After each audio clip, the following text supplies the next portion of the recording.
Ya estamos aquí, buenas noches. Un estudio de la OCU de 2019 dictaminaba que Burgos era una de las 10 ciudades más limpias de España y la primera en el ranking en Castilla y León. Conocemos este dato justo ahora en el momento en el que el estado de la capital, en este sentido, es todo un debate. Esta semana la candidata del PP a la alcaldía de Burgos aseguraba que la ciudad está más sucia que nunca y nosotros hemos querido saber qué piensan ustedes.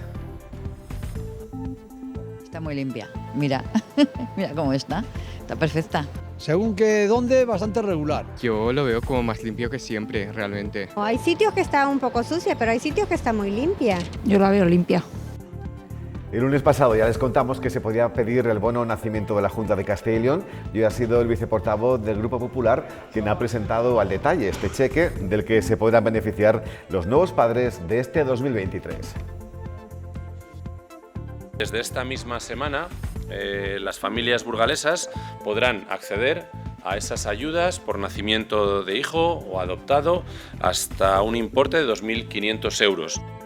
También les contaremos que hace 76 años que el campo de concentración de Miranda de Ebro cerraba sus puertas. Se construyó en 1937 a partir de una orden del gobierno franquista. Llegó a contar con 30 barracones donde miles de reclusos vivieron en condiciones infrahumanas. He pensado para albergar a 1.500 prisioneros y llegó a tener más de 3.200 presos, todos hacinados en el campo. Me está impactando pues que hubiera un campo de concentración tan grande, ¿no? Le presento ya a quienes nos acompañan hoy en la mesa. Por un lado, Carlos Alonso de Linaje. Muy buenas noches, ¿cómo estamos? Muy bien, buenas noches. Gracias por acompañarnos, Carlos. Y lo mismo para quien está a su izquierda. Manolo Manso, ¿qué tal? ¿Cómo estamos? Bienvenido. Muy bien, muchas gracias. ¿Cómo lleváis la semana? Estupenda. Mucho jaleo. Un poco fría, sí, pero va a llegar días más fríos todavía. Pero en las aulas de la UBU no tenéis frío, ¿no? No, hemos empezado, no, de verdad que no. Estamos mal. bien, hemos retomado ya el segundo cuatrimestre, o sea que estupendo. La actividad en la docencia y en la universidad, lo bueno es ver alumnos. Sí. Estar en los centros vacíos es un poco deprimente. Desde luego. O sea que en eso estupendo, fenomenal. Muy bien. Carlos, ¿qué tal tú la semana? ¿Bien? Muy bien, sí. ¿Algún sobresalto económico? No, yo creo que no era previsible una subida tan importante de los tipos de interés por parte del Banco Central Europeo, pero bueno, esto es lo que toca y parece que no va a ser la última. De eso hablaremos ampliamente esta noche, pero también me gustaría presentarles a quien es hoy nuestro invitado, que viene de la Ribera del Duero. Se trata del candidato por el Partido Socialista a la alcaldía de Aranda. Está con nosotros Ildefonso Sanz. Buenas noches, ¿cómo estás, Ildefonso? Hola, buenas noches, Rafa. Gracias por acompañarnos. Gracias a vosotros por invitarme. Con ganas de enfrentar una campaña electoral que está ya en pre-campaña, ya hace ni se sabe, ¿no?, de tiempo. Sí, nosotros llevamos ya tiempo trabajando en ella, ¿no? Es decir, nosotros no queremos esperar a que llegue el periodo oficial de campaña y llevamos ya, sobre todo a partir del 1 de enero de este año 2023, trabajando constantemente pues, para llegar al 28 de mayo en la mejor posición posible. ¿Es la primera vez que es el candidato socialista? ¿Es la primera vez? Sí, es la primera vez que me presento como candidato, sí. ¿De qué antecedentes partimos en 2019? En 2019 yo iba de número 2 en la lista y fuimos la lista más votada y sacamos 7 concejales, aunque luego al final pues no pudimos gobernar, pues bueno, el pacto que hubo entre el Partido Popular, Ciudadanos y Vox nos impidió gobernar, pero fuimos lista más votada en 2019. Bueno, pues enseguida nos vas a hablar del planteamiento que tienes tú para tu ciudad y compartirlo con todos los espectadores que nos ven desde todos los puntos. Pero antes charlamos de actualidad, porque desde que Cristina Ayala, candidata del PP a la alcaldía de Burgos, aseguró en Madrid que la ciudad está más sucia que nunca, se ha abierto pues, un cruce de declaraciones, ¿no?, entre populares y el equipo de gobierno. Lo escuchamos. El tema de la limpieza, como les digo, a todos los vecinos les preocupa especialmente. A todos los vecinos con los que he hablado, todas las asociaciones con las que he hablado, todas reportan lo mismo. Burgos está mucho más sucio de lo que estaba. No que venga de fuera de vez en cuando y haga una valoración puntual, como hacen algunos responsables políticos que vienen por aquí. No. Cualquier vecino de Burgos que salga a la calle todos los días podrá comprobar que el estado de nuestras calles está limpio. Para tratar de salir de dudas, hemos salido a grabar varias calles de la ciudad y esto es lo que han captado nuestras cámaras. Algunos restos fuera de contenedores o papeleras, las habituales colillas tiradas por cualquier sitio, pero nada fuera de lo habitual. Además, hemos preguntado a los vecinos si consideran que la ciudad está limpia, como afirma el alcalde, o sucia, como asegura la candidata popular. Yo lo veo bastante bien, la verdad. O sea, sí que es verdad que puede ser que en algunos momentos sí que se acumula al lado de los contenedores algún residuo más grande, pero yo lo veo como más limpio que siempre, realmente. Entonces estoy muy contento. Regular, bastante regular. Según que dónde, bastante regular. Papeles tirados por el suelo, los cubos de la basura a veces llenos hasta arriba que no los vacían. Está muy limpia, mira, mira cómo está perfecta. Bueno, hay sitios que está un poco sucia, pero hay sitios que está muy limpia. Ahora, bueno, pero cuando caían las hojas, ahí en la calle Briviesca era de vergüenza. Había alguna vez que ibas a la peluquería y tenía que estar limpiando a la señora la calle. Yo la veo limpia. Difícil posicionarse a raíz de estas respuestas. Seguramente podríamos decir, después de escuchar a esos ciudadanos, que la suciedad va por barrios o la limpieza va por barrios, Carlos. Pues hombre, yo creo que lo que sí que es cierto es que ha habido una reducción, una disminución en el número de papeleras desde que han cambiado el nuevo modelo con la nueva contrata, y esto al final se nota. ¿Eso quiere decir que se esté limpiando peor? Pues yo creo que no, que son aspectos que se irán mejorando con el tiempo, y en general yo creo que Burgos no está sucio.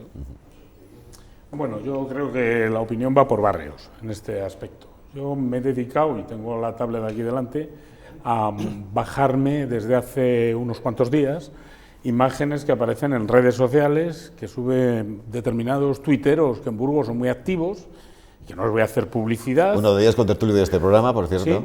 Sí, unos cuantos. Uno de ellos con el que he estado esta mañana, contertulio de este programa. Y fotos que tengo aquí, un montón, que muestran la suciedad imperante en la ciudad. Vamos a ver, hay un tema que no es discutible. Cuando se plantea un debate es por algo. Si el río suena es que agua lleva. Otra cosa es que la percepción individual de cada uno es distinta, pero hay datos que podrían demostrar que la atención no es la misma que había con el nuevo contrato.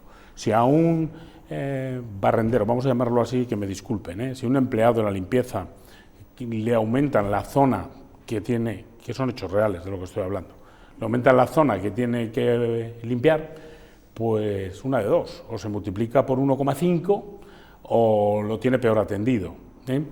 Y eso lleva a que la situación se desmadre. Por otra parte, yo ayer vi un aquelarre que no llego a entender, que vi al señor alcalde con unas máquinas delante del Museo de la Evolución Humana que estaban nuevas sin estrenar. No sería para decir que un año después del contrato iban a empezar a trabajar aquellas máquinas que tenían que haber empezado hace un año a trabajar. Supongo que no era para eso. Entonces, esos aquelarres sí que no los entiendo, o sea, no lo puedo entender. La puesta en escena, quieres decir, ¿no? Sí. La puesta en escena para demostrar que lo que debía estar funcionando no estaba funcionando. Él lo pretendía otra cosa, pero lo que a mí me dijo ver eso, cuando iba por el centro, fue eso. Digo, si están las máquinas aquí y están nuevas, es que no están en las calles, que es donde deberían estar desde que se inició el contrato. Porque supongo que a fin de mes la contrata, cuando hace la certificación, certifica por el 100% de lo contratado, ¿o no? Supongo. Y por tanto, si no están las máquinas, no están limpiando. Ya, desde luego. De todas maneras, otra cuestión que le ha fastidiado mucho al alcalde es que Cristina Ayala haya hecho estas declaraciones en Madrid. Entonces le ha espetado. ¿Cómo pretende fomentar el turismo si ya desde Madrid estás poniendo mala fama a Burgos? Y luego apostillo. La empresa que gestiona los residuos de Burgos es la misma que la de Madrid. Sí, claro. O sea que cada uno tiene sus argumentos, Carlos. Bueno, ya sabes que mi opinión en los temas políticos es que esto es un teatrillo, sí. Y mientras no pasemos del teatrillo al circo, vamos bien, y de momento estamos en el teatrillo. Bueno, pues desde esta semana, se lo contamos ya el lunes, para recordárselo, las familias que hayan tenido o adoptado un bebé este año pueden pedir ese bono llamado de nacimiento. En función del nivel de renta y el número de hijos, puede alcanzar los 2.500 euros de ayuda. Los futuros padres podrán hacerlo en los 3 meses siguientes del nacimiento. La ayuda se recibe en forma de tarjeta prepago para además dinamizar el comercio de proximidad. El Gobierno regional estima que este año 2.100 familias se beneficiarán en Burgos del bono por nacimiento, lo que supondrá una inversión de 3.200.000 euros en Burgos. Las ayudas que se pueden solicitar para niños nacidos desde enero de 2023 van desde los 1.000 a los 2.500 euros, en función del nivel de renta y el número de hijos de las familias. Desde esta misma semana, las familias burgalesas podrán acceder a esas ayudas por nacimiento de hijo o adoptado hasta un importe de 2.500 euros. Ayuda que va en función del nivel de renta de las familias. Este bono nacimiento tiene como objetivo fomentar la natalidad y dinamizar el comercio de proximidad. Es una tarjeta prepago, esa tarjeta familia, que va a poder ser utilizada para abonar en los comercios de Castilla y León la adquisición de todo tipo de productos básicos que tengan que ver, por ejemplo, con alimentación infantil, pañales, productos de higiene, entre otras cuestiones. Podrán ser gastados estos bonos, esta tarjeta familia, en comercios de tipo alimentación, supermercados, farmacias o parafarmacias, entre otros. La ayuda, que se puede solicitar en el plazo de 3 meses tras el nacimiento o la adopción, se entrega en una tarjeta prepago en la que también se pueden ingresar otras subvenciones de la Junta, como el bono concilia o el bono de comedor. Bueno, ya saben que hay personas que están a favor de ese tipo de ayudas directas, otros no tanto. Hay quien piensa que tiene que primar el nivel de renta, pero bueno, no deja de ser, Carlos, una ayuda, ¿verdad? Sí, Para no deja de fomentar ser la una natalidad, ayuda. que ahora mismo está tan baja. A mí me sorprende que tengan que decidir por nosotros dónde lo gastamos. O sea, yo estoy totalmente a favor del comercio de proximidad, pero me parece un abuso por parte del Estado. Yo creo que ya está bien. O sea, no somos menores de edad que tengan que decirnos dónde y cómo se hacen las cosas. Desde ese punto de vista, pues ya harto nos mangonean como para que esto sea. Ya digo que lo que uno no puede hacer es dos cosas a la vez. O ayuda al comercio o ayuda a la familia, pero que le digamos a las familias dónde tienen que gastar el dinero me parece un exceso.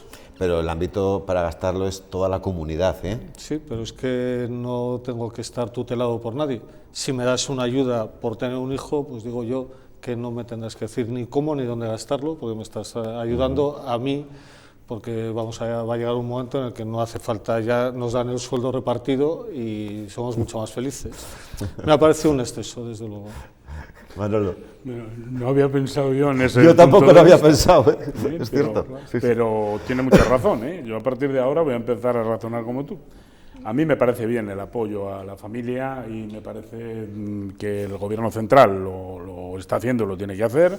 El Gobierno regional lo está haciendo y este es un buen camino. Y los gobiernos locales tienen que hacerlo, sobre todo en la España despoblada. Demasiada poca protección hay a las familias numerosas. Luego, lo de hablar del nivel de renta, yo ahí discrepo, pero vamos, brutalmente. Yo creo que el tener un hijo o dos hijos, la ayuda es por la natalidad y no por el nivel de renta.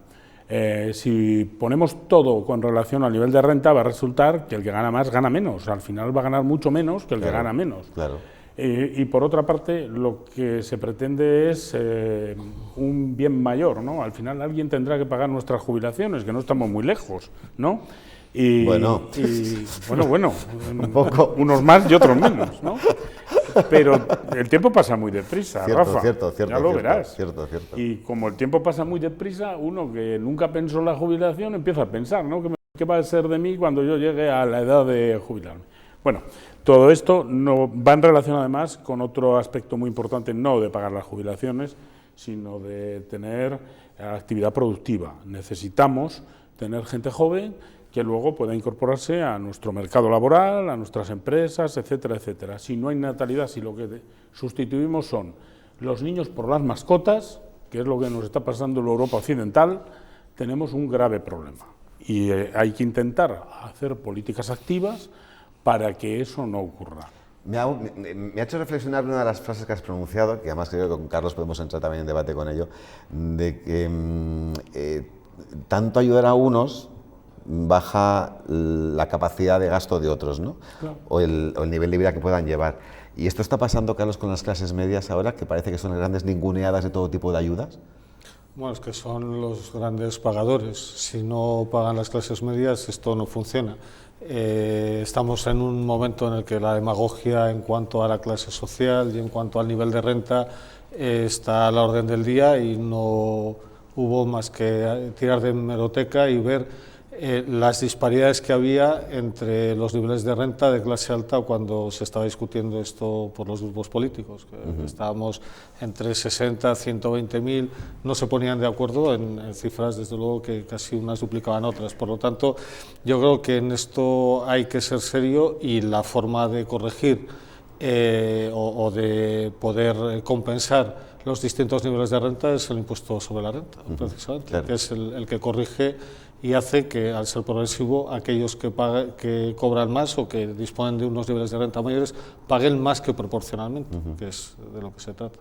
Bien, pues otro tema antes de hablar con nuestro invitado que sigue con nosotros. Por primera vez en España los animales tendrán una ley que les proteja del maltrato y del abandono. Un tema que ha vuelto a tensar la relación entre los socios de gobierno. El consenso del Consejo de Ministros se ha roto y Podemos finalmente ha aceptado que se excluya a los perros de caza, aunque advierte que seguirán trabajando para proteger a todos los animales. 2 horas limpiando la mierda. Únicamente persigue el maltrato y el abandono animal. Por tanto, dejar fuera de esta ley a los perros de caza es dejar en la impunidad a los maltratadores de perros de caza, señorías. Pues ese es el debate. Realmente Podemos no ha conseguido todo lo que había prometido con esta ley, porque se ha excluido a los perros de caza, que era una de las máximas, ¿no?, que tenía la formación morada. Bueno, lo grave de esta ley les ha vuelto a tomar el pelo a Podemos, quiero decir. El gobierno en coalición. Bueno, el gobierno de coalición no es un gobierno, ya es la casa de Tócame Roque, ¿no? Porque cada uno sale cada vez con una cosa y cada uno dice una cosa diferente. Al final no se quieren ir ni echándoles con agua hirviendo los señores de Podemos, saben que fuera del gobierno hace mucho frío y aceptan cualquier cosa. Pero lo grave de esta ley no es eso, es lo que están diciendo muchas de las instituciones a las que se ha preguntado, porque es obligatorio preguntar sobre las consecuencias de implantar una ley con las penas que se están implantando. Y está ocurriendo, según los informes, lo que yo he oído que dicen los técnicos es que, ojito, que puede pasar algo parecido como con la ley del sí es sí, en que ocurra que las penas por maltrato animal sean superiores a las penas por maltrato a personas. No voy a hablar de temas de acosos ni de cosas de ese estilo. Entonces, lo problemático es que se tire para adelante con una ley a sabiendas de que hay informes del Consejo de Estado, bueno, de los órganos consultivos, no voy a empezar a contarles para no aburrir a nuestros televidentes. Se sigue adelante con una ley sabiendo que va a tener graves problemas de funcionamiento. Y luego veremos escándalos en los medios de comunicación y la culpa será de los periodistas, que decís los escándalos que está habiendo.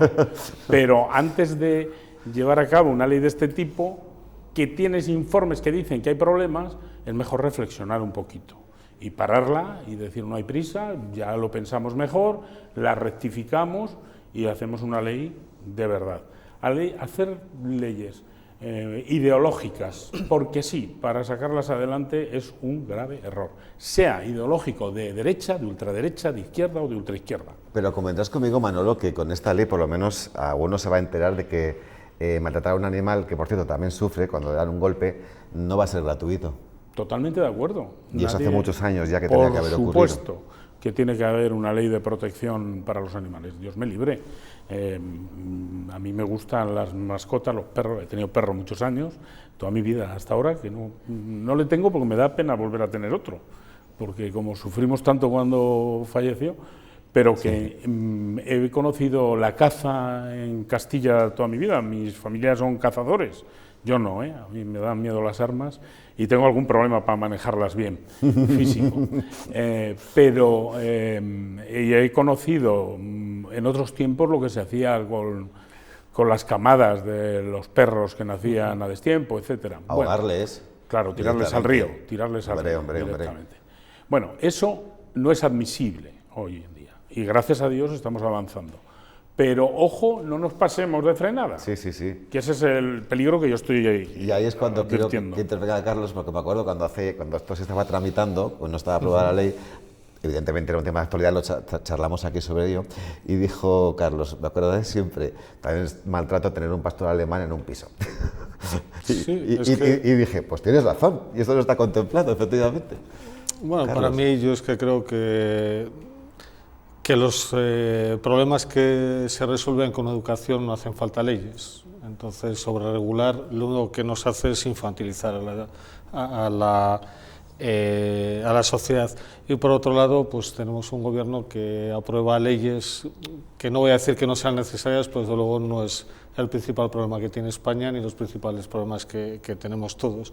Y estamos ahí enzarzados en cosas que es casi de una sociedad decadente, ¿no? Estamos empeñados no en educar, sino en castigar, y yo creo que es mucho más rentable educar, y desde luego el maltrato a nivel y otros muchos maltratos se mitigarían de forma muy importante educando a las personas. Yo creo que antes las camadas en los pueblos fundamentalmente se echaban al río para que se ahogaran, y eso era casi una diversión, y yo estoy convencido que hace ya muchos años que nadie se divierte de esa manera, y es porque la sociedad ha evolucionado y ha evolucionado en valores. Entonces creo que tenemos que ir más por ahí y menos por hacer leyes que lo único que hacen es dar trabajo a todo el mundo para tener un resultado, en cualquier caso, dudoso. Venga, muy bien, pues vamos a continuar, vamos ya con nuestro invitado. Recuerden, es el candidato por el Partido Socialista a la alcaldía de Aranda de Duero, y Ildefonso Sanz. Gracias por continuar con nosotros. ¿Cómo afrontas este 28 de mayo? Pues hombre, la verdad es que lo afronto con mucha ilusión, ¿no? Porque hasta ahora pues siempre he estado en listas y siempre he participado en ellas y siempre he estado muy activo, pero ahora al encabezarla te da un aliciente mayor, ¿no? Es decir, vemos la ciudad que tenemos y estamos viendo la ciudad a la que queremos ir, ¿no? Y eso es lo que nos está llevando en todo este tiempo, hablando, preguntando, escuchando, porque creemos que hay que escuchar mucho a la gente, y estamos intentando hacer un programa lo suficientemente atractivo para que los ciudadanos de Aranda se convenzan y seamos la lista más votada, y en esta ocasión sí que podamos gobernar. ¿Me podéis decir algo importante que haya conseguido la actual alcaldesa, Raquel González, en pro de los vecinos arandinos? ¿Que haya conseguido? Sí. Bueno, ella evidentemente, sobre todo estamos con el tema de las obras, ¿no? Es decir, ella, yo me imagino que las obras que hace, las hace por el bien de los vecinos. Eso es evidente. Pero lo que no podemos justificar es que intente hacerlas todas a la vez, porque no podemos dejar de recordar que lleva 12 años, se podía haber ido haciendo.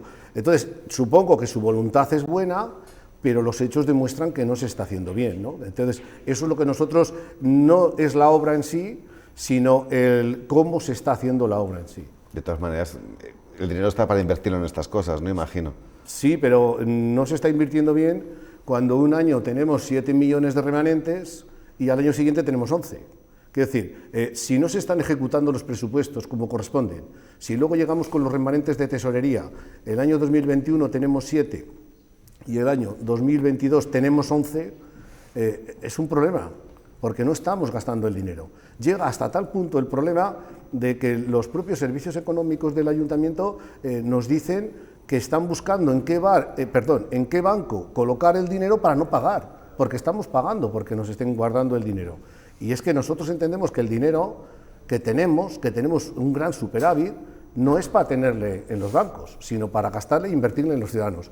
Si de verdad se gastara, no tendríamos cada año más remanente. ¿Y qué más echas de menos en Aranda de Duero? Sobre todo porque la alcaldesa actual lleva ya 3 legislaturas, ¿no? O sea que esos son 12 años. 12 años. ¿Te ha cambiado la percepción de Raquel González al principio, ahora? ¿Se ha hecho? ¿Los vecinos la valoran? ¿Cómo ha sido su cambio, su evolución como alcaldesa?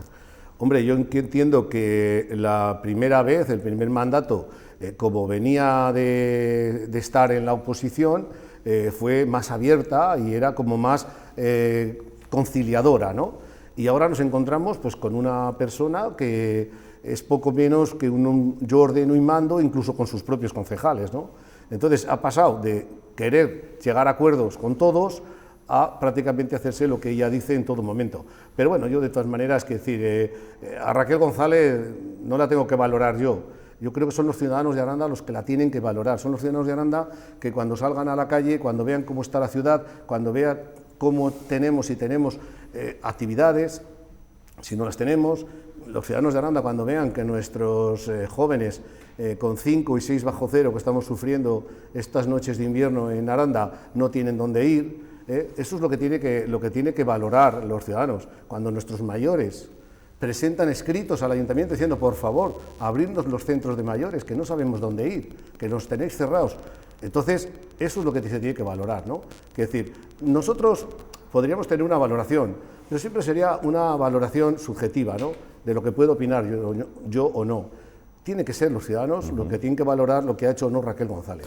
Mira, cuando estaba preparando tu entrevista, me he encontrado en la carpeta del ordenador que pone Aranda de Duero, me he encontrado la primera entrevista que le hice a Raquel González cuando fue resultada elegida, ¿no?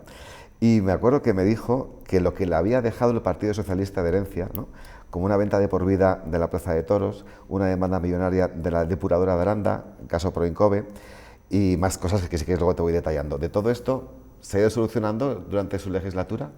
Algunas de ellas sí. ¿Las ha solucionado ella? Algunas se han solucionado y otras seguimos igual, como es el tema de la Plaza de Toros. Es decir, está dando licencias ilegales, que el propio juzgado las está rechazando. De hecho, en el 2014 ya concedió una licencia de apertura y actividad definitiva y el juzgado lo ha rechazado. Es decir, en vez de coger los problemas y afrontarles directamente, porque nosotros, los problemas que tú nos has mencionado, no vienen de la legislatura anterior en que estuvo el Partido Socialista. Lo que mencionó ella, ¿eh? Pero quiero decir que esos no vienen. La depuradora se construyó en el año 2000. Bueno, de hecho, el proyecto venía de la legislatura 95-99, cuando gobernaba el Partido Popular. Es verdad que se terminó de ejecutar la depuradora en el primer mandato de Luis Briones y en el que estaba yo de concejal de Medio Ambiente, ¿no? Pero el proyecto venía de donde venía, y los problemas que surgieron por esa depuradora, podríamos entrar en el debate de por qué surgieron, pero yo creo que ahora no procede. Sí, pero los heredó ella, que es lo que venía a decir. Sí, pero los heredó ella, pero no de la legislatura anterior que gobernábamos nosotros. Sí, pero venían la heredados. legislatura anterior era la del PSOE, sí, la vuestra. Pero es el caso. Aunque pero vienen del año. Digamos hace 15 años atrás. Eso es, venían de problemas anteriores. Nosotros, cuando estuvo Luis Briones de alcalde entre el 2007 y 2011, también intentamos solucionarles. Y no pudisteis. Lo que pasa que no se llegó a terminar, pero estábamos en el camino. Con lo cual lo heredó ella. Pero sí, o sea, pero que no me mintió cuando me habló de esto. No, pero vale. A lo que trato de decirte es que no fueron unos problemas que se generasen entre el 7 y el 11. Fueron unos problemas que se generaron en los años 90 y que todos los que hemos ido pasando por ahí, incluso en el año 2003 al 2007, cuando Ángel Guerra de alcalde también intentó solucionar esos problemas. Lo que pasa que, claro, los problemas judiciales llevan unos trámites que tardan muchos años en resolver, ¿no? Ha coincidido que se han ido resolviendo en el mandato, pero no son problemas que se generasen en el mandato entre el 2007 y el 2011 que gobernábamos nosotros. Bien, me gustaría, son epígrafes importantísimos, ¿no?, cuando hacéis un programa electoral lo relativo a la industria, al turismo. ¿Cómo está ahora mismo la capital de la comarca de la Ribera posicionada en estos aspectos? Pues la verdad es que está muy mal, mira, y me duele decirlo, es decir, Aranda todo el mundo sabe que es el tercer polo industrial de Castilla y León, y si fuésemos al nivel de habitantes, seríamos el primero, es decir, porque los habitantes que tiene Valladolid son los que tiene Valladolid, los habitantes que tiene Burgos son los que tiene Burgos, y los habitantes que tiene Aranda son muchísimo menos que Valladolid o Burgos, y estamos en la tercera posición, por delante de cualquier otra capital de provincia de Castilla y León en el tema industrial. No lo decimos nosotros, es decir, la propia Asociación de Empresarios de Aranda, ASEMAR, sacó un comunicado hace 3 o 4 meses, donde, entre otras cosas, lo que decía es que los 12 años de mandato de Raquel González han sido los peores para el tema de la industria que ha habido en Aranda de Duero. Ese informe está publicado, le conocéis todos los medios de comunicación, y lo dicen ellos. Dijo que en el primer mandato de... ¿Pero quién firmaba ese informe? ASEMAR, la Asociación de Empresarios de Aranda y la Ribera, que también están con FAI, es decir, FAI y ASEMAR se llaman, ¿no? Entonces, ASEMAR engloba toda la industria, hostelería, comercio y luego la gran industria. Bueno, pues hablaban, entre otras cosas, decían públicamente, y lo han hecho público, que los 12 años de mandato de Raquel González han sido los peores para la industria en Aranda de Duero, sobre todo estos últimos 4. Lo dicen ellos, no lo digo yo, lo dicen ellos. Y luego, referente al turismo, ¿no? Mira, yo el otro día estuve en una reunión con unos pequeños empresarios que se reúnen cada martes, sabéis ya, ¿no? Se juntan para intentar intercambiar entre ellos y demás. Pues cuando estuvimos en el café posterior a la reunión, se me acercaron 2 personas relacionadas con el turismo, que mueven mucho turismo, muchas empresas, y los otros dijeron, oye, tenemos que hablar contigo, si coincide que sales elegido alcalde el próximo día 28, porque tenemos unos proyectos impresionantes y muy ilusionantes para hacer el turismo en Aranda de Duero. Y yo a los dos les dije, digo, pero ¿por qué no lo habéis presentado ya? Que no, es que lo hemos presentado y no nos hacen caso, no quieren saber nada. Y son dos empresas que se dedican a llevar turismo a Aranda, a llevar autobuses enteros de gente a Aranda para recorrer Aranda. Bueno, he quedado con ellos que me reuniré y me darán el proyecto, pero lo dicen ellos, es decir, no es que nosotros lo digamos, lo dicen los propios interesados que se dedican a ello. Pues lo que se publica es que ya están en niveles prácticamente prepandemia, que tiene visitantes de 54 países, y yo me pregunto, con Sonorama y con la Ciudad Europea del Vino, ha tenido que ser un revulsivo para las cifras, ¿no? Bueno, vamos a ver, lo de la Ciudad Europea del Vino, yo no voy a criticar aquí, tampoco vengo a criticar Aranda, ¿no? Quiero decir, pero lo que se ha hecho o no en la Ciudad Europea del Vino es lo mismo. Claro, si tú al final a la Ciudad Europea del Vino la pones Sonorama se hace, seamos o no Ciudad Europea del Vino. Sí, claro. Es decir, la concentración de motos se hace, sea o no Ciudad Europea del Vino. Las jornadas de los pinchos, las jornadas del lechazo, todo eso se ha hecho. No se ha hecho absolutamente nada novedoso como Ciudad Europea del Vino.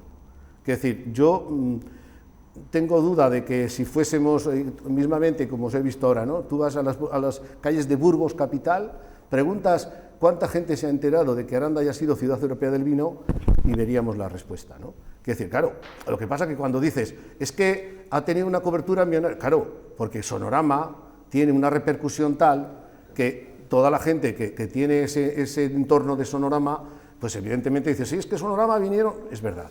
Claro, entonces, no puedes ir diciendo que como triunfo de Ciudad Europea del Vino, actos que ocurrían todos los años igual si fuésemos o no Ciudad Europea del Vino. Permíteme que haga un alto en el camino, porque teniendo la suerte de tener aquí al decano del Colegio de Economistas de Burgos, que suele hacer estudios, ¿no?, del funcionamiento de la economía, el dato, o sea, la percepción que nos ha trasladado el candidato socialista sobre lo mal que va a nivel industrial Aranda, ¿coincide con algunos datos que tengáis en el colegio? Datos de percepción no tenemos. Realmente la industria en toda la provincia de Burgos, incluido Aranda, está en estos momentos en niveles de actividad muy importantes. Yo diría que prepandemia seguro, en toda la industria.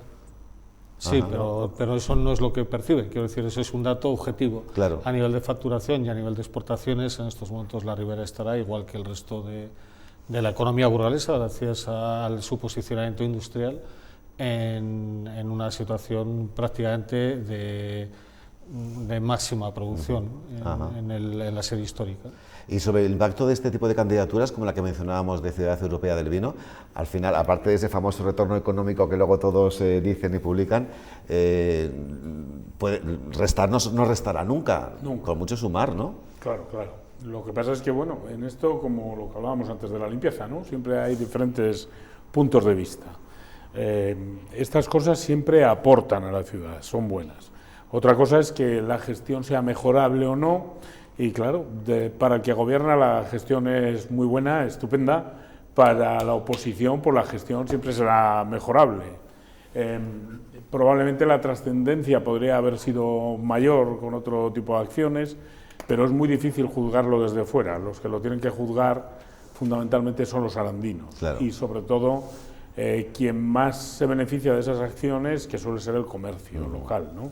Más que el ciudadano de la calle, que bueno, que lo que ve es mucho lío en la calle o poco, pero yo creo que esas acciones, como Burgos está intentando otra vez ser Ciudad Europea de la Cultura, etcétera, son acciones positivas, sobre todo si consiguen aunar voluntades. Yo creo que en materia política tenemos que avanzar todos. Y es culpa de todos la situación, ¿no? Hay que ir de la mano. Cuando hasta las elecciones, pues hombre, discutamos lo que tengamos que discutir. Claro. Pero después de las elecciones hay que ponerse todos los arandinos juntos a trabajar por Aranda y a sacar a Aranda adelante, que es una gran tierra, además, es maravilloso. Hombre, vamos, no cabe ninguna duda. Ildefonso, ¿qué te parecen las reflexiones de nuestros tertulios? Sí, vamos a ver, nosotros no tenemos la más mínima duda de lo que acaba de decir del tema de la industria, ¿eh? Nosotros sabemos que la industria de Aranda va muy bien. Es decir, nosotros sabemos que tenemos 3 de las empresas más grandes de Burgos y incluso de Castilla y León. Luego, aparadas a ellas, hay otras tantas bastante importantes, yo repito, porque somos el tercer polo industrial de Castilla y León. Nosotros no estamos diciendo que la industria en Aranda vaya mal. Lo que nosotros estamos diciendo, y están diciendo los propios empresarios, es que se ha dejado abandonado 2 cuestiones. La primera, el mantenimiento de los polígonos. Yo invito un día que mandéis las cámaras al polígono Prado Marina y al polígono Allende Duero y graben cómo se encuentran. Yo lo reto. Es decir, y estoy de acuerdo con lo que acaba de decir, que nosotros llevamos años diciendo que les dábamos nuestro apoyo, les dábamos nuestro voto, por si tenían que sacar una contrata solamente para ir a limpiar el polígono Prado Marina. Vayan y vean que hay hierbas de 1,5 metros de altas. Eso es lo que estoy diciendo. O sea, no estamos manteniendo los polígonos. Y segundo, no estamos haciendo una política que atraigamos más industria. Es a lo que me estaba refiriendo. Es decir, desde el año 2011 prácticamente no ha habido ninguna empresa más o menos de un tamaño, llámese medio, que se ha instalado en Aranda de Duero. Es a lo que nos estamos refiriendo. Las que están, por supuesto, están funcionando bien, están generando muy bien, hay mucho empleo, es decir, de hecho, por eso en Aranda, pues el nivel de empleo que tenemos es el que hay, pero nos referimos sobre todo, y lo dice la propia informe de los empresarios, al mantenimiento de los polígonos industriales y a la atracción de nuevas empresas. Mira, en esa misma charla después del café, se acercó a mí a hablar conmigo una persona que se dedica a la venta del suelo, ¿vale? Suelo industrial. Esa persona me dice, bueno, vamos a hablar de Aranda, y me dice, mira, yo he tenido aquí una empresa con 50 puestos de trabajo y se han marchado de Aranda porque solo quería hacer una altura más, una altura. Es decir, tiene una altura, pues pedía una segunda altura porque era un tema de logística y necesitaba moverse en esos ámbitos. Pues se ha ido de Aranda porque como no tenemos aprobado el plan general, como seguimos arrastrando el plan general, no se ha podido instalar en Aranda. Entonces, a eso es a lo que nos referimos. Es decir, a la industria hay que cuidarla y si tenemos que hacer una modificación puntual del plan general para que se pueda implantar una industria que va a dar 50 puestos de trabajo, no permitamos que se nos vaya de Aranda. Eso es lo que nosotros nos quejamos. ¿Que la industria en Aranda funciona? Sí, y además bien. Solo tenemos que hablar, por ejemplo, de cualquiera de ellas, de Michelin, de Pascual, de GSK, de Tubos Aranda, de Tecno Aranda. Es decir, y de hecho las previsiones para este año han sido mayores, las inversiones que se prevén por parte de las matrices son muy grandes, es decir, que son empresas y estamos encantados de cómo está funcionando la industria en Aranda. Corrígeme si equivoco, porque vi una información de un pleno y como que el nuevo plan general sí que permitía esas alturas, pero vosotros votasteis en contra. Sí, vamos a ver. El primero, es que el plan general todavía no se ha aprobado. Nosotros votamos en contra no por lo de las alturas. Hay otros matices al plan general, es decir, y si de hecho tú vas a Aranda y preguntas a la Asociación de Empresarios de la Construcción, todos están en contra de ese plan general. Porque ese es un plan general que se empezó a elaborar en el 2012 y ahora mismo se nos ha quedado obsoleto. Por eso nosotros votamos en contra del plan general, pero no por ese caso en concreto. El caso de las alturas es una de las cuestiones que defendimos nosotros, porque incluso cuando nosotros estábamos gobernando y el plan general actual, porque ya no sabemos ni con qué plan general estamos, si estamos con el del 2000, porque nos han devuelto la Junta de Castilla y León, la aprobación definitiva la tiene que hacer la Junta, nos la ha devuelto. Nosotros lo que decimos es, este plan se nos ha quedado ya atrasado, tenemos que volver a empezar. Entonces, las alturas, nosotros tuvimos que tomar un par de decisiones de dos empresas, una de fuera y otra propia de Aranda, que pedían poder levantar una planta más porque necesitaban poner grúas de gran tonelaje dentro, hicimos modificación puntual para ponerlas. Pues claro, nosotros, el plan general, votamos en contra porque hay muchas cosas que se han quedado ya anticuadas. Bien, eso ya temas un poco técnicos, sí. No creo que la audiencia se nos disperse. En cualquier caso, creo que has dejado muy claro cuál es el Aranda que tú quieres crear y que vas a plasmar en tu programa electoral. Esto no es ni siquiera una entrevista de pre-campaña, o sea, que tenemos que traer Ildefonso en más ocasiones, tanto en pre-campaña como en campaña, para que nos cuentes más cosas relacionadas con tus intereses en la capital de la comarca de la Ribera. Muchísimas gracias por habernos visitado. Muchísimas gracias a vosotros por invitarme. Buenas noches, Ildefonso. Buenas noches. Bueno, vamos a cambiar de un asunto que nos tiene a todos bastante preocupados. Me refiero a la subida de los tipos de interés en las hipotecas, que preocupa y mucho, principalmente a quien la ha tenido que revisar recientemente. Hemos conocido que el Código de Buenas Prácticas también, para aliviar esta subida, pues no ha tenido acogida. Charlamos de ello con el responsable de estudios de la Asociación de Usuarios Financieros, Antonio Luis Gallardo. Buenas noches, Antonio. Muy buenas noches. Gracias por atendernos. ¿A qué se debe, Antonio, esta poca aceptación del Código? Pues se debe a muchas cosas. En primer lugar, porque todavía lo peor, que lo estamos viendo, no ha llegado. Es decir, hay muchas personas que revisaron su hipoteca en febrero, marzo, abril, mayo, incluso junio del año pasado, que las subidas han sido muy leves, ¿no? Y con lo cual, difícilmente pueden llegar al punto de tener problemas de pago. Eso por un lado. En segundo lugar, que incluso a los que han revisado tenemos una coyuntura un poco rara. Y cuando digo rara, en el sentido de que se dijo muy claramente de que afectaba a 1 millón de personas, 1 millón de familias, pero no es así en realidad, porque al final, ¿quién es el que sube mucho su cuota? Pues sube mucho su cuota el que acaba de lanzar una hipoteca y tiene una hipoteca elevada. Entonces hay personas que han subido mucho sus tipos, pero tienen su hipoteca desde hace 20 años y el impacto es pequeño. Y en tercer lugar, pues no deja de ser importante la burocracia y la información.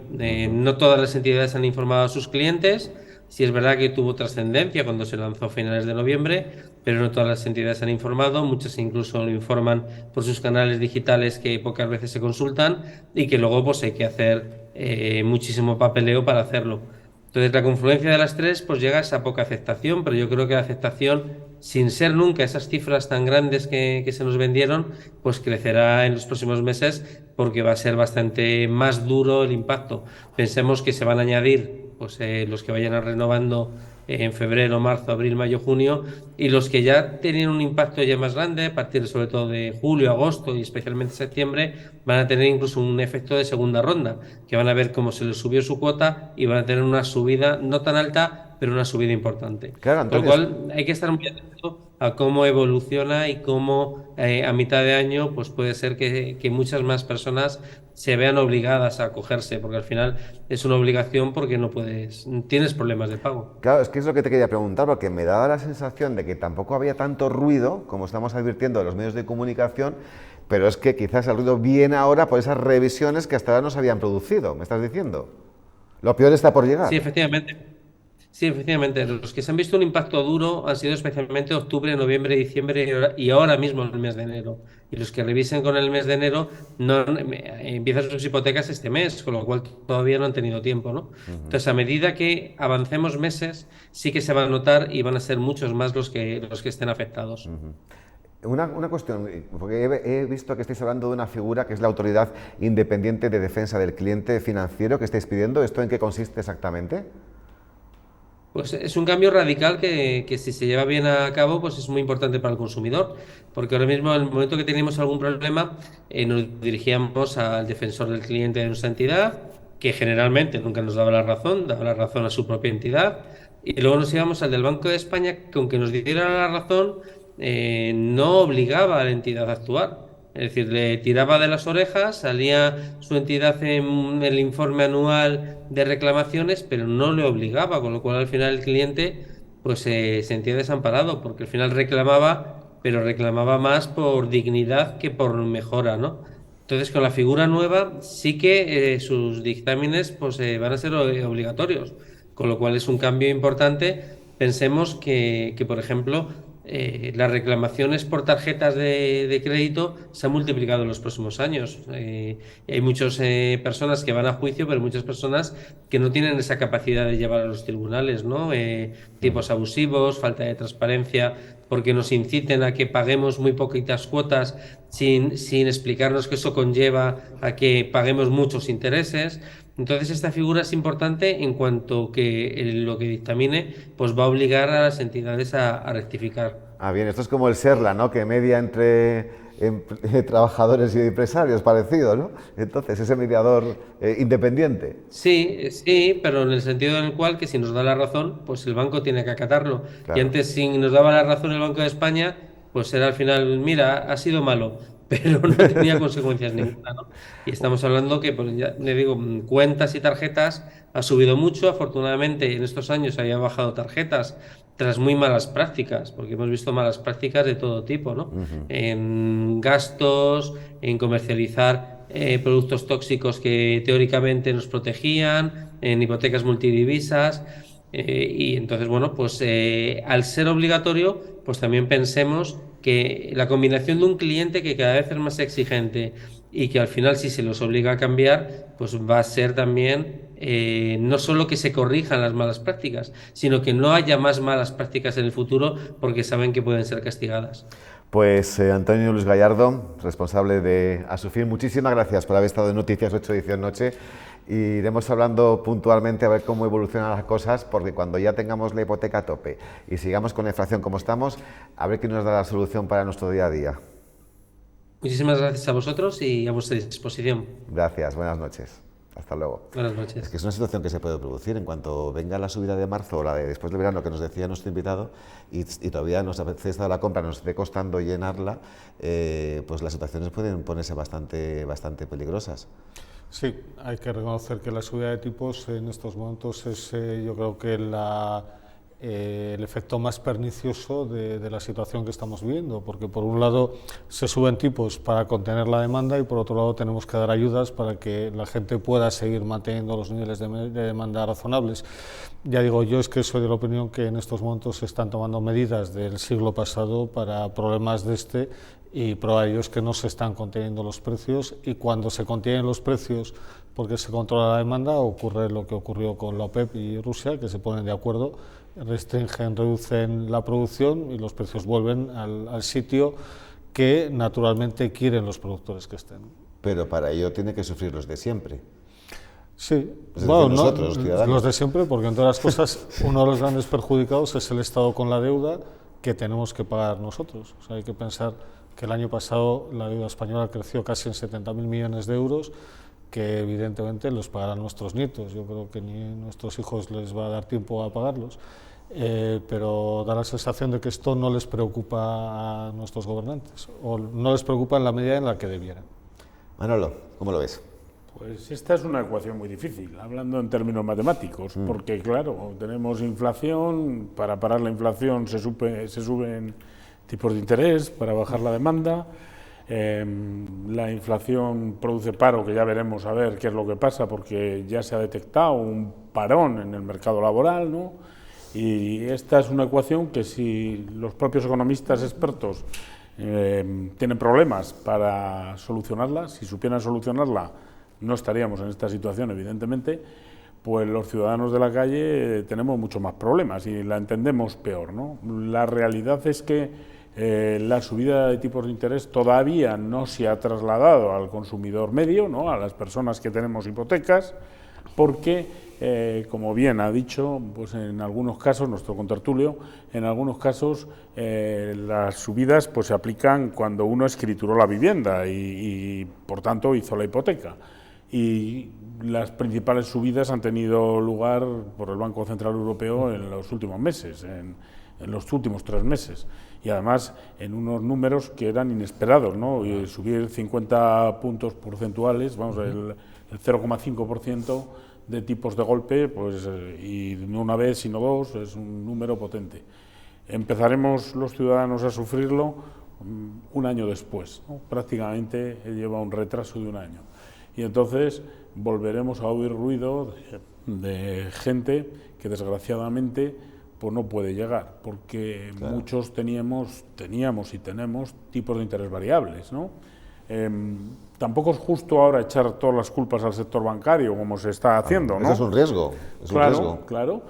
Cuando hemos tenido tipos negativos, nos hemos beneficiado, hemos tenido unas hipotecas al 0%, o sea, no nos devolvían dinero de milagro, y ahora pues nos toca pagar, pues hombre, pues este es el juego. Pues le vamos a pagar de lo que nos hemos beneficiado, claro, y vamos a quedar todos empate, ¿no, Carlos? Pues no, porque no. Tenemos una memoria económica muy corta y el gasto va en función de la rentabilidad disponible. Claro. Por lo tanto, hay muchas economías que no se pueden permitir tener un ahorro suficiente como para hacer esa compensación que estabas tú proponiendo y me da a mí que no. No va a ser posible. Ahora el problema es que la inflación ha subido mucho. Efectivamente. Y no los números que nos cuentan a diario, porque los que sí que vamos a la compra, como hemos dicho antes, eso es, lo vemos. Cuando vamos a comprar, el ciudadano medio que va a la compra a la tienda del barrio o a cualquier sitio, pues ve que lo que antes compraba con 300 euros ahora es mucho menos. Eso es. Entonces, si a eso le sumas una hipoteca que te sube bastante, pues te ahoga. No, es una cuestión de sumas y restas, nada más, así de sencillo y punto.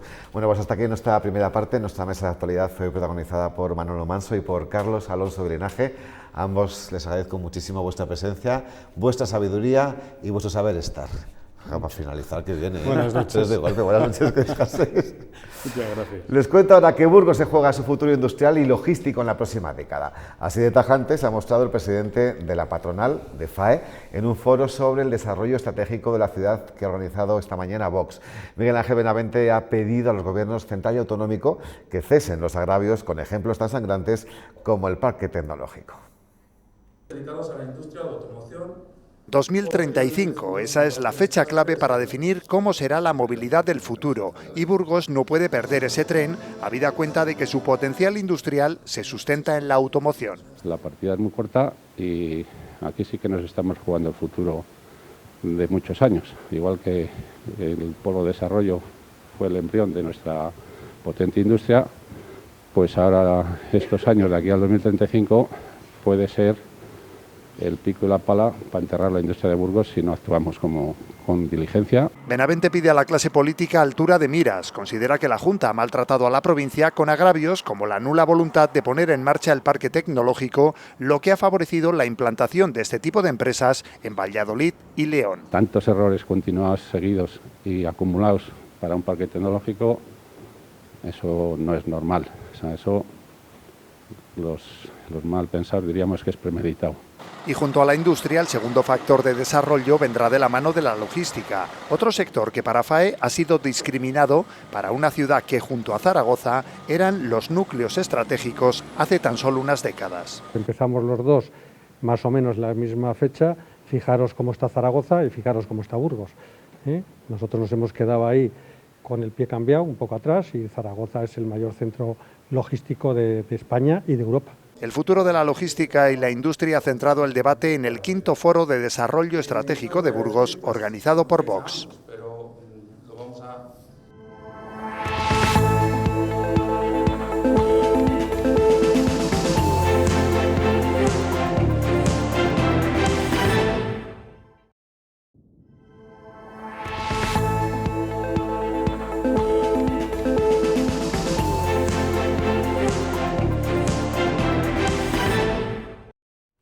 Últimos minutos de Noticias 8, edición noche, para contarles que en España, tras la Guerra Civil, existían un centenar de campos de concentración, una veintena de ellos aquí en Castilla y León. Prisioneros y presos políticos vivían hacinados y encarcelados por el ejército franquista. Junto al río Bayas, en Miranda de Ebro, se realizó el campo más longevo de España.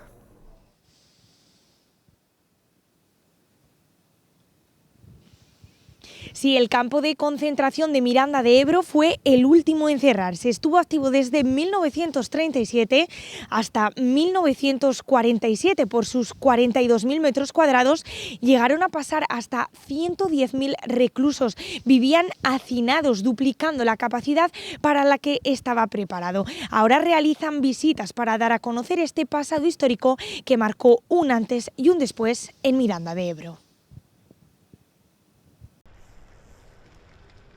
En 1937, a partir de una orden del gobierno franquista, se creó el campo de concentración de Miranda de Ebro. Llegó a contar con 30 barracones en los que vivían en condiciones inhumanas miles de reclusos. Pensado para albergar a 1.500 prisioneros y llegó a tener más de 3.200 presos, todos hacinados en el campo. Y la población de Miranda de Ebro era de 14.000 personas, es decir, que el 10% de la población o incluso más estaba encerrado en el campo. Los prisioneros llegaban por ferrocarril, muchos huyendo del avance alemán en la Segunda Guerra Mundial. Hoy solo quedan algunos restos como este lavadero, porque tras el desmantelamiento se instaló sobre el terreno una fábrica. Tuvo una presencia internacional de en torno a 60 nacionalidades distintas. Estas son postales que enviaban los presos y algunas de sus pertenencias.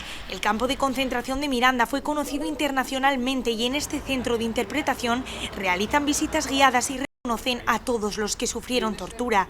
Porque creo que esto lo tenemos que saber todos, o sea, no se puede negar algo que es historia y que hay que contarla. Me está impactando pues que hubiera un campo de concentración tan grande, ¿no? Y por lo que estamos viendo pues que tenía unas edificaciones importantes. Gran parte también de las visitas las estamos construyendo a raíz de esos testimonios y de ese compartir que nos está facilitando la gente.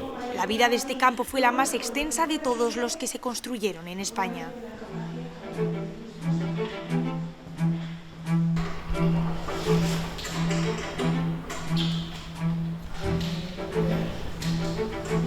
Vamos ya con la previsión del tiempo. Lo cierto es que estamos asistiendo a unos días típicamente invernales, noches frías, sol por la mañana. Veamos, Daniel Angulo, buenas noches, si va a ser la tónica este fin de semana.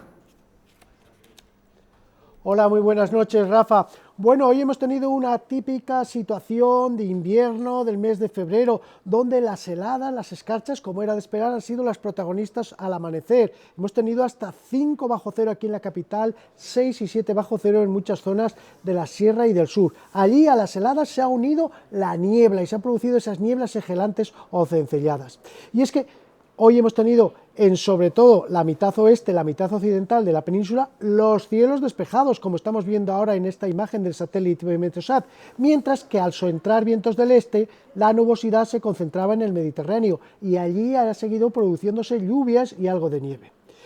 Pero para mañana y para el fin de semana en general vamos a seguir teniendo situación anticiclónica. Ya lo vemos aquí, en este mapa. Vemos, este es para el sábado. El anticiclón va a estar colocado sobre Francia y al estar en esa posición favorece la entrada de vientos de componente este-sureste. Este mapa se va a repetir, como digo, tanto mañana, el sábado, como el domingo. Así que lo que nos espera son heladas al amanecer y luego sol, temperaturas suaves que incluso van a ir subiendo a lo largo del fin de semana. Mañana máximas de 11 o 12 grados, aunque al amanecer 5 o 6 bajo cero. El sábado más de lo mismo. Frío al amanecer, nieblas, engelantes, algunas heladas y escarchas, incluso moderadas o fuertes, y luego situación anticiclónica con vientos del sureste que harán que las temperaturas máximas pues suban hasta los 12 grados. Y el domingo también. Ya el lunes empezarán a notarse cambios y la próxima semana nos viene un frente con lluvias. Ya así nos marchamos. Gracias como siempre por informarse con nosotros, con la 8. Descansen y muy buenas noches. Adiós.